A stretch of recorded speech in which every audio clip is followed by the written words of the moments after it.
अगर आपकी भी तुलसी सूख गई है तो इसे यूं ही फेंकने की गलती बिल्कुल न करें। बस एक छोटा सा काम कर लीजिए। कहा जाता है कि झोपड़ी से महल बनने में देर नहीं लगेगी। बहुत कम लोग जानते हैं कि साधारण सी दिखने वाली तुलसी आपके जीवन का कायाकल्प कर सकती है। यह न केवल आपके जीवन में सुख समृद्धि ला सकती है, बल्कि आपको धन धान्य से भी भर सकती है। धार्मिक मान्यताओं के अनुसार तुलसी की लकड़ी का एक गुप्त उपाय विष्णु पुराण के अध्याय 9 में बताया गया है। इसमें उल्लेख मिलता है कि जो व्यक्ति लक्ष्मी के बिना दर दर भटक रहा हो, पैसों के लिए मोहताज हो, कड़ी मेहनत के बाद भी सफलता न मिल रही हो, ऐसा व्यक्ति भी अगर तुलसी की लकड़ी से जुड़ा यह विशेष उपाय कर ले तो उसके जीवन की दिशा बदल सकती है।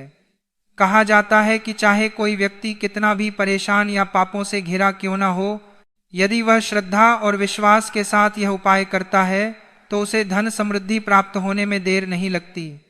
उसके लिए करोड़ों की संपत्ति भी धीरे धीरे सामान्य बात बन सकती है। तुलसी केवल एक पौधा नहीं है, यह माता लक्ष्मी और भगवान विष्णु की कृपा का प्रतीक मानी जाती है। इसलिए इसकी सूखी लकड़ी भी अत्यंत पवित्र और चमत्कारी मानी गई है।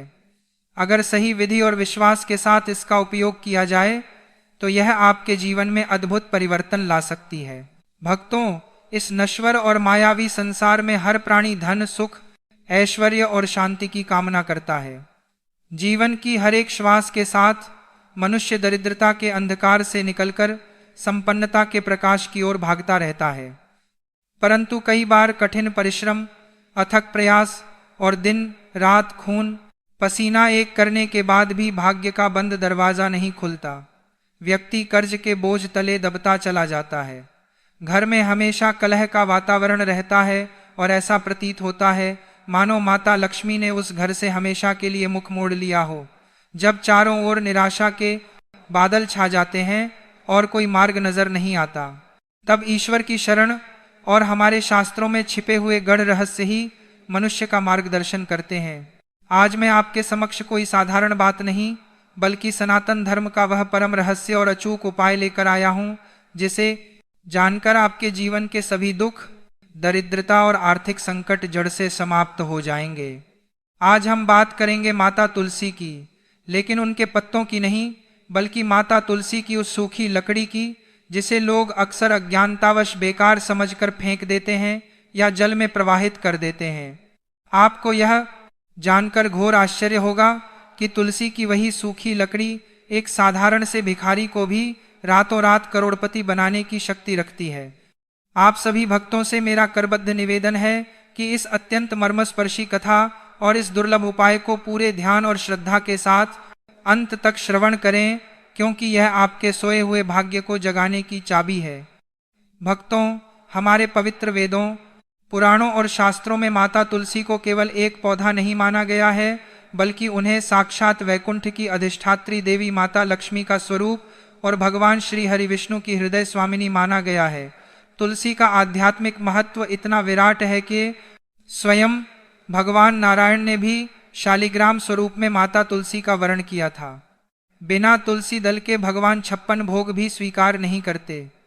जहाँ तुलसी का वास होता है वहाँ साक्षात तीर्थों का वास माना जाता है और वहाँ यमराज के दूत भी प्रवेश करने से कांपते हैं। जिस घर के आंगन में माता तुलसी लहलहाती हैं, उस घर की ओर कोई भी नकारात्मक ऊर्जा, तंत्र, मंत्र या बुरी नजर आंख उठाकर भी नहीं देख सकती। तुलसी के स्पर्श मात्र से बहने वाली वायु पूरे घर के वातावरण को पवित्र कर देती है और जन्म जन्मांतर के पापों को भस्म कर देती है। परंतु हम में से अधिकतर लोग केवल तुलसी के हरे पत्तों और उनकी मंजरी का ही महत्व जानते हैं। बहुत कम लोग यह जानते हैं कि जब तुलसी का पौधा अपनी आयु पूरी कर लेता है और सूख जाता है तो उसकी सूखी लकड़ियों में ब्रह्मांड की सबसे पवित्र और चमत्कारिक ऊर्जा समाहित हो जाती है। सूखने के बाद माता तुलसी की लकड़ी का आध्यात्मिक और तांत्रिक महत्व 100 गुना अधिक बढ़ जाता है। इन लकड़ियों में साक्षात धन कुबेर और माता लक्ष्मी की वह अदृश्य शक्ति जागृत हो जाती है जो चुंबक की तरह धन, स्वर्ण और संपदा को अपनी ओर खींचती है। भगवान श्री कृष्ण ने स्वयं गीता में कहा है कि जो भक्त तुलसी की लकड़ी से बनी माला धारण करता है या तुलसी की लकड़ी से मेरी आरती करता है, वह मुझे तीनों लोकों में सबसे अधिक प्रिय है। तुलसी की सूखी लकड़ी घर के भारी से भारी वास्तु दोष को पल भर में भस्म कर सकती है और नवग्रहों की शांति का सबसे अचूक अस्त्र है। इस गढ़ रहस्य को और अधिक गहराई से समझने के लिए मैं आपको एक अत्यंत प्राचीन और हृदय को स्पर्श कर लेने वाली कथा सुनाता हूँ। प्राचीन काल में अवंतिका नगरी के बाहरी छोर पर एक छोटे से जीर्ण क्षण झोपड़े में सोमदत्त नाम का एक अत्यंत गरीब और दरिद्र ब्राह्मण अपने परिवार के साथ निवास करता था। सोमदत्त स्वभाव से अत्यंत सीधा, सच्चा और भगवान श्री हरिविष्णु का परम भक्त था। वह प्रतिदिन भोर में उठकर स्नान ध्यान करता और भगवान की भक्ति में लीन रहता था। परंतु भक्तों, उसका प्रारब्ध इतना कठोर और दुर्भाग्यपूर्ण था कि उसके घर में हमेशा अन्न का एक एक दाना जुटाना भी पहाड़ तोड़ने के समान कठिन होता था। उसकी गरीबी का आलम यह था कि उसकी पत्नी के पास शरीर ढकने के लिए साबुत वस्त्र तक नहीं थे और उसके छोटे छोटे मासूम बच्चे अक्सर भूख से बिलखते हुए खाली पेट ही सो जाते थे। सोमदत्त दिन भर गांव गांव जाकर भिक्षा मांगता, लेकिन कई बार उसे दिन भर भटकने के बाद भी मुट्ठी भर आटा तक नसीब नहीं होता था। गांव के लोग भी उसकी अत्यधिक गरीबी को देखकर उसका उपहास उड़ाते थे और उसे अपने दरवाजे से दुत्कार कर भगा देते थे। साहूकारों का कर्ज इतना बढ़ चुका था कि वे रोज आकर सोमदत्त को गालियां देते और उसे अपमानित करते। एक दिन सोमदत्त के घर में लगातार 4 दिनों से चूल्हा नहीं जला था। उसके बच्चों की भूख के मारे आंखें धंस गई थी और शरीर सूख कर कांटा हो गया था। अपनी पत्नी और बच्चों की यह दयनीय और हृदय विदारक दशा देखकर सोमदत्त का कलेजा फट गया। वह आत्मग्लानि और गहरे अवसाद में डूब गया। उसे लगा कि उसके जीवित रहने का अब कोई अर्थ नहीं है, क्योंकि जो पिता अपने बच्चों को 2 वक्त की रोटी नहीं दे सकता, उसका जीवन धिक्कार है। इसी निराशा में डूबा हुआ सोमदत्त रात के अंधेरे में अपने घर से निकल पड़ा और एक घने जंगल की ओर चल दिया। उसने निश्चय कर लिया था कि वह किसी ऊंचे पहाड़ से कूदकर या किसी जंगली जानवर का शिकार बनकर अपने प्राण त्याग देगा। जंगल में चलते चलते वह एक पवित्र नदी के किनारे पहुंचा।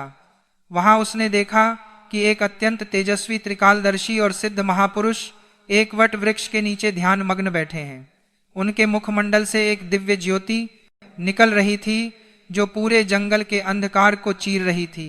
सोमदत्त ना जाने किस अदृश्य आकर्षण से खींचा हुआ उन महात्मा के चरणों में जा गिरा और फूट फूट कर रोने लगा।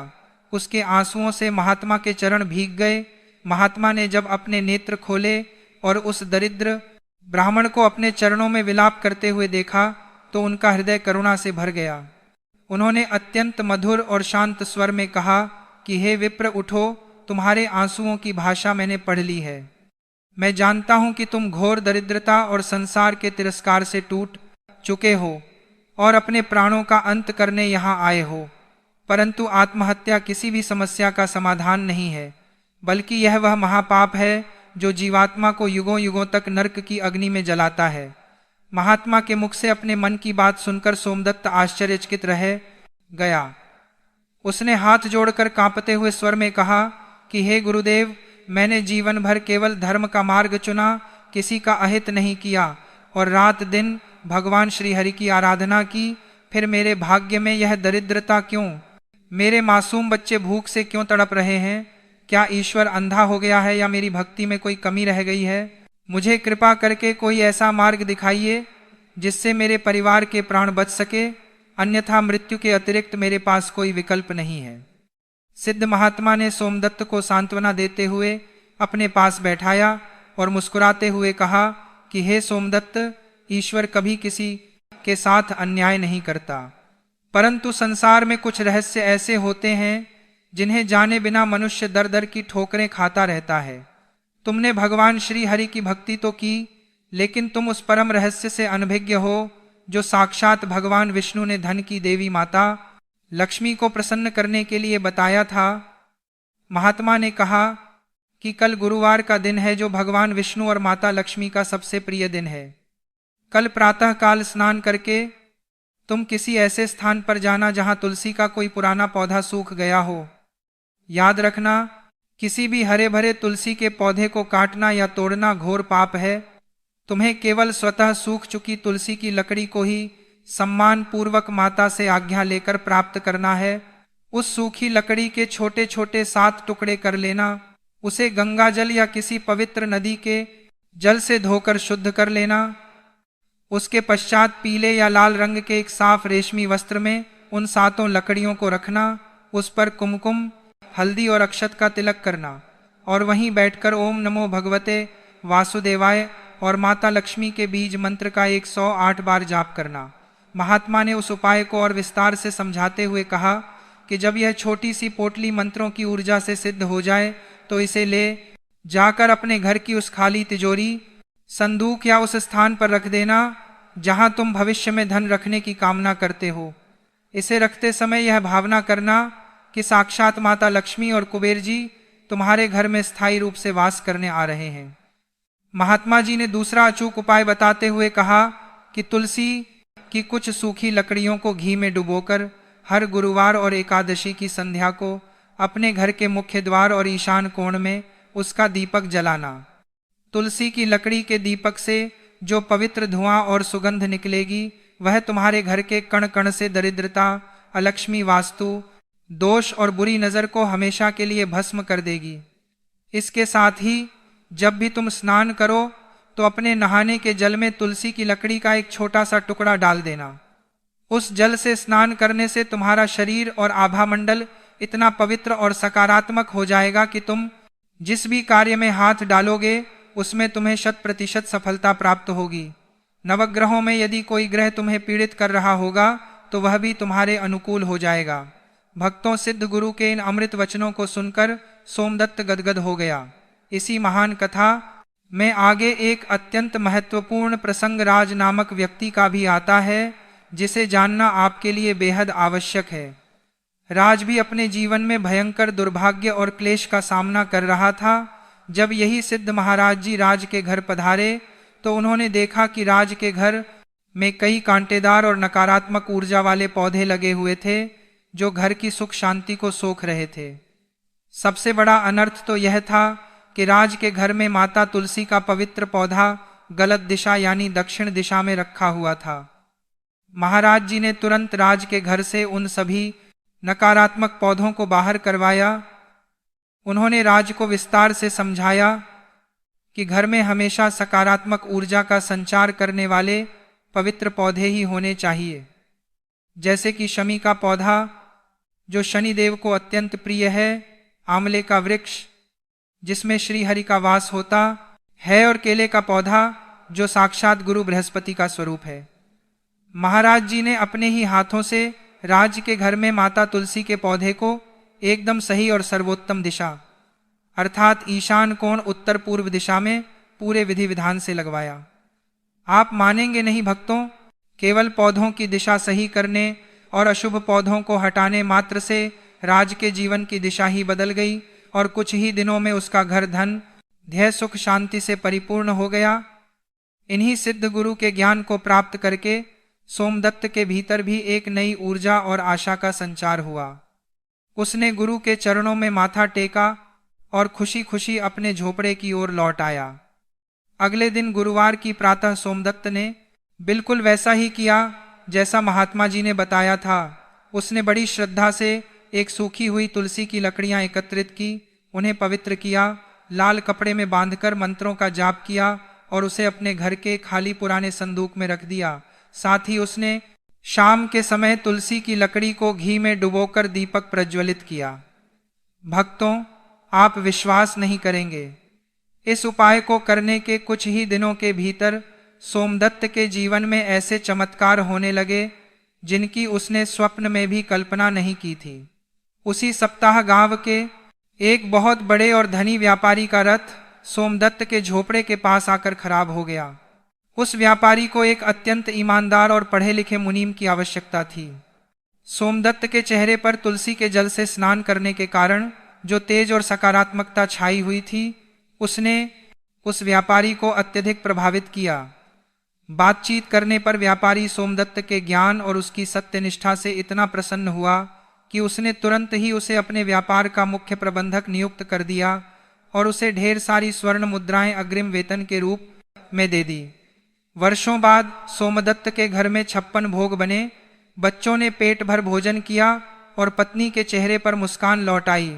वह खाली संदूक जिसमें सोमदत्त ने तुलसी की लकड़ी की पोटली रखी थी, वह अब स्वर्ण मुद्राओं से भरने लगा था। सोमदत्त ने जिस काम में भी हाथ डाला उसे अपार सफलता मिली। कुछ ही वर्षों में सोमदत्त स्वयं उस नगर का सबसे बड़ा और संपन्न व्यापारी बन गया। उसने एक बहुत बड़ा और भव्य महल बनवाया जिसमें उसने बीचों बीच माता तुलसी का एक विशाल और सुंदर प्रांगण बनवाया। जो सोमदत्त कभी एक एक दाने को मोहताज था, आज वह प्रतिदिन हजारों गरीबों को अन्नदान करता था। उसके घर से दरिद्रता हमेशा के लिए विदा हो चुकी थी और साक्षात माता लक्ष्मी का वहां अखंड वास हो गया था। प्यारे भक्तों, माता तुलसी की महिमा इतनी अनंत है कि इसके चमत्कारों की कोई सीमा नहीं है। सूखी लकड़ी के अलावा भी हमारे शास्त्रों में तुलसी के कई अन्य अचूक उपाय बताए गए हैं जो व्यक्ति के जीवन की दशा बदल सकते हैं। यदि आप प्रतिदिन प्रातःकाल स्नान करने के पश्चात माता तुलसी की जड़ की पवित्र मिट्टी का तिलक अपने मस्तक और कंठ पर लगाते हैं तो आपका आज्ञा चक्र जागृत हो जाता है और समाज में आपका आकर्षण और प्रभाव कई गुना बढ़ जाता है। इस मिट्टी को तुलसी मृतिका कहा जाता है, जिसके स्पर्श मात्र से दुर्भाग्य सौभाग्य में बदल जाता है। इसके अतिरिक्त यदि आप किसी विशेष मनोकामना की पूर्ति चाहते हैं तो एकादशी या गुरुवार के दिन भगवान श्री हरिविष्णु को पीले चंदन में डुबोकर तुलसी के 11 पत्ते अर्पित करें। ऐसा करने से भगवान विष्णु अत्यंत प्रसन्न होते हैं और भक्त की हर मुराद पूरी करते हैं। शाम के समय गोधूली बेला में माता तुलसी के समीप गाय के शुद्ध घी का दीपक जलाकर उनकी 3 या 11 बार परिक्रमा करने से जन्म जन्मांतर के पाप नष्ट हो जाते हैं और घर में सुख शांति तथा समृद्धि का स्थायी वास होता है। ध्यान रहे कि रविवार और एकादशी के दिन तुलसी माता को जल अर्पित नहीं करना चाहिए और ना ही उनके पत्ते तोड़ने चाहिए। प्यारे भक्तों, यह मर्मस्पर्शी कथा और प्रसंग हमें यह सिखाते हैं कि हमारे आसपास मौजूद प्रकृति और ईश्वर द्वारा प्रदान की गई पवित्र वनस्पतियों में कितनी असीमित शक्तियां छिपी हुई हैं। तुलसी की वह सूखी लकड़ी जिसे दुनिया महत्वहीन समझती है, वह असल में ब्रह्मांड की सबसे बड़ी सकारात्मक ऊर्जा का स्रोत है। यदि आप भी अपने जीवन में धन के अभाव, कर्ज, व्यापार में घाटे या घर की नकारात्मकता से जूझ रहे हैं तो सोमदत्त और राज की तरह पूर्ण विश्वास और अटूट श्रद्धा के साथ इस उपाय को अवश्य अपनाएं। गुरुवार के दिन लाल कपड़े में तुलसी की 7 सूखी लकड़ियों को बांधकर अपनी तिजोरी, गल्ले या धन रखने के स्थान पर स्थापित करें। प्रतिदिन स्नान के जल में तुलसी की लकड़ी का स्पर्श कराएं और हो सके तो एकादशी के दिन तुलसी की लकड़ी का दीपक प्रज्वलित करें। आप स्वयं देखेंगे कि कैसे आपके जीवन के बंद दरवाजे खुलने लगेंगे, कैसे धन के नए मार्ग प्रशस्त होंगे और कैसे साक्षात माता लक्ष्मी आपके घर को धन ऐश्वर्य से परिपूर्ण कर देंगी। उपाय में केवल वस्तु का ही नहीं बल्कि आपके भीतर के अटूट विश्वास का होना सबसे अधिक आवश्यक है। ईश्वर और माता तुलसी पर पूर्ण आस्था रखें, आपके जीवन की हर दरिद्रता का नाश अवश्य